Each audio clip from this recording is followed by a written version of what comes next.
Alright, so we know colonize, we know colony, we know colonization, and hopefully we're going to become more antiquated with recolonization. That's for the next exercise. I'm hoping that you now have a good grasp of suffix, prefix, and root word, and I'm hoping that this skill will translate to other words and other areas, and maybe even other content areas, because it is very important.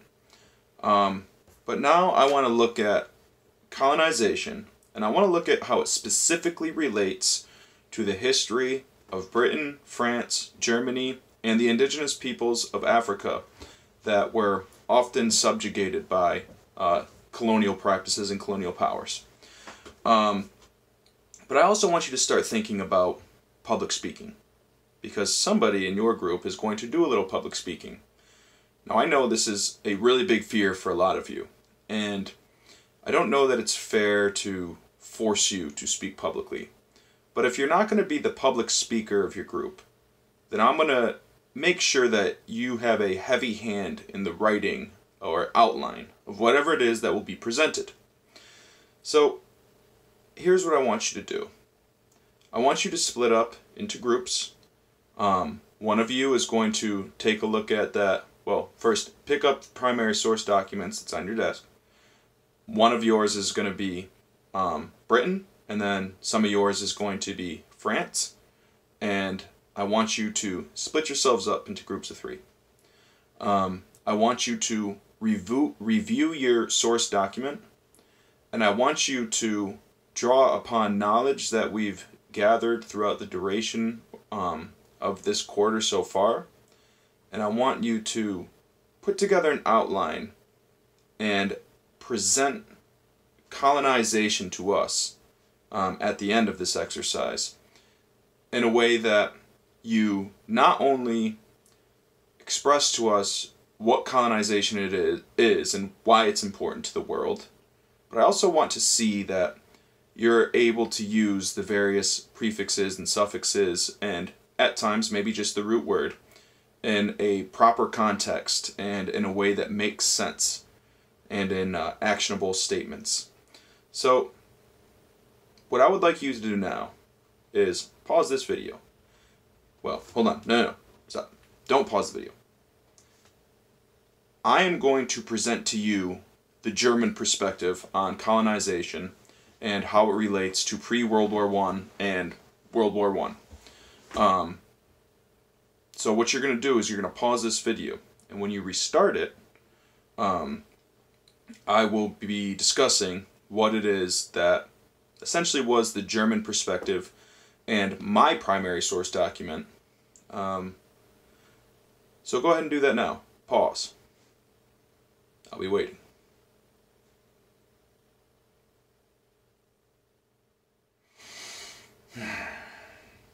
Alright, hopefully you paused the video. Now,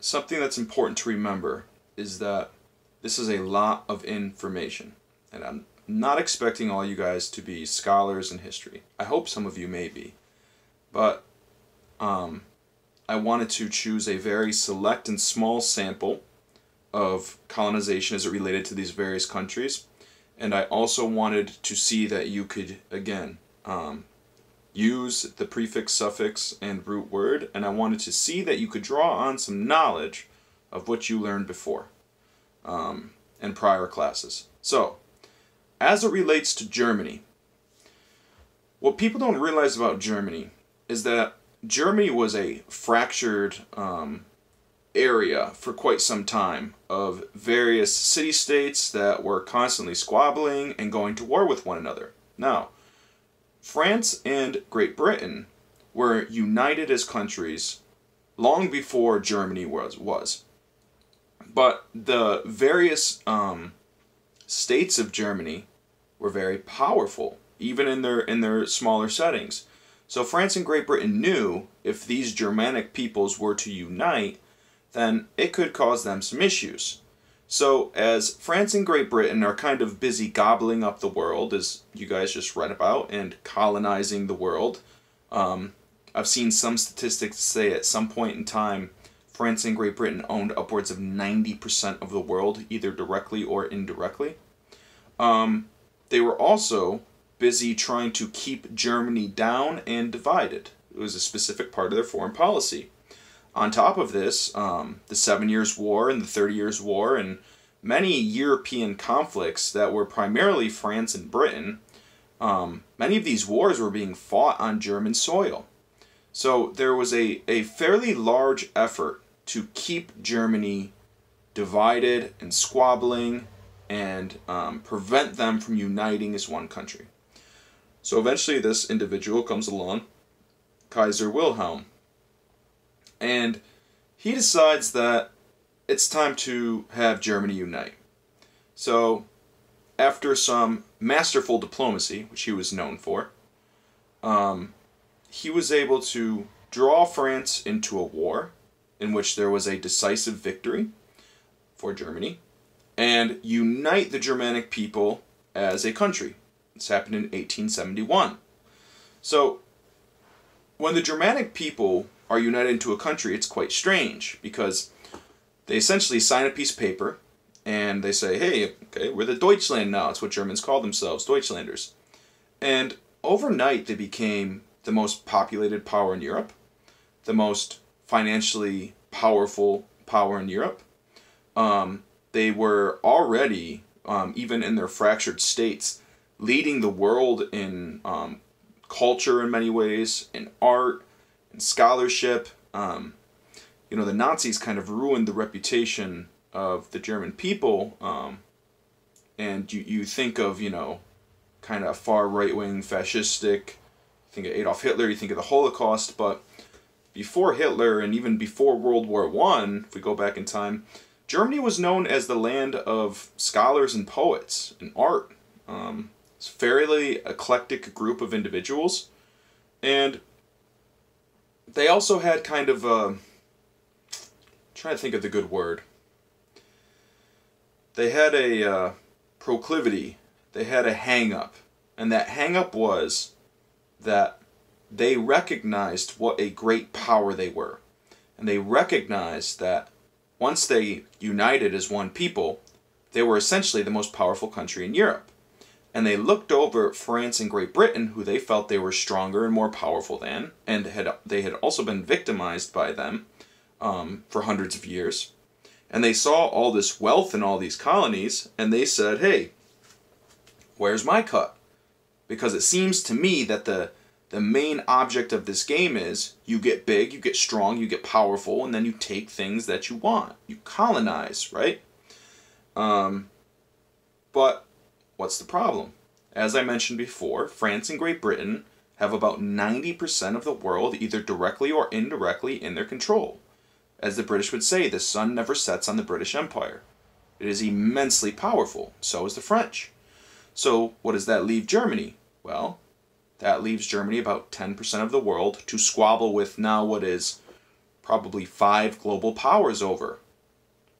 They showed up to the game of empire very late. France and Great Britain didn't want to share the things that they have essentially stolen, and boo-hoo to Germany for wanting to steal things that were already stolen. You know, none of them are really victims or worthy of much sympathy, but this is the reality. The German perspective was, I am a great people, I am a great country, I am stronger and more powerful than you now that I am united after hundreds of years of you fighting wars on my land and keeping me divided. And now I would like what I have coming to me. Because, again, if the game we're playing is the most powerful gets the prize, where's my prize? And essentially, imagine there's $1 million on the table, and it's supposed to be, you know, a fist fight or weightlifting competition that decides who gets the money. But and Germany shows up, and they're stronger and better at fighting than everybody at the table. But France and Great Britain already kind of divvied up about 900 grand before Germany showed up. And then when Germany says, well, wait, I can just come over and beat you up and take it right now. Why don't you split some of that with me too? France and Great Britain say, I don't think so. How about we squabble over this 10% that's left over, the 100 grand? Germany kind of says, I'd rather not. Okay, this is This is the lead up to World War I. Germany is very convinced that in order to be an empire that is on par with the empires of the rest of the world, it needs to colonize and it needs to be a colonial power. So it does start off by taking some of the remaining 10% that's left, and some of the colonial powers do kind of throw Germany a bone out of fear. I believe Belgium threw them a colony. I believe the French and British actually both kind of said, all right, here, trying to keep them at bay, but, you know, it wasn't the cream of their crop of colonies. They ended up with modern-day Burundi, Cameroon, pieces of Rwanda. I think they actually had a part of Tanzania, which is kind of neat. What would be modern-day Namibia. They had parts of Southeast Asia and Indonesia, but it wasn't, you know, the India that the British had, or that massive swath of Africa that the French had, or, you know, some of the other great colonies of the world. Portuguese. I mean, the Portuguese had great colonies, and very profitable ones, that end up having very real consequences in the Americas. Because when the North Atlantic slave trade started and the southern states were trying to figure out how to make their money, guess who they looked to that provided them a very good model? The Portuguese, and the slavery that they employed on their islands to make all sorts of money. So, that is the German perspective on colonization. Now, we are going to learn about the perspective of the indigenous people, and I want you to try to figure out the prefix and suffix of that word when you get an opportunity. We're going to learn about the experience of indigenous people, which is essentially the people that were there first, the African people, that are living in these territories that are kind of just being overrun and ransacked and taken. And we're going to see how they resisted and how they coped and how they dealt with this, and maybe how they even sometimes assimilated and try to take part in the culture of the person that was there oppressing them. So, that is my presentation on Germany and how colonization impacted Germany before World War I. And now, it's your turn. So, let's hear it. Britain's first.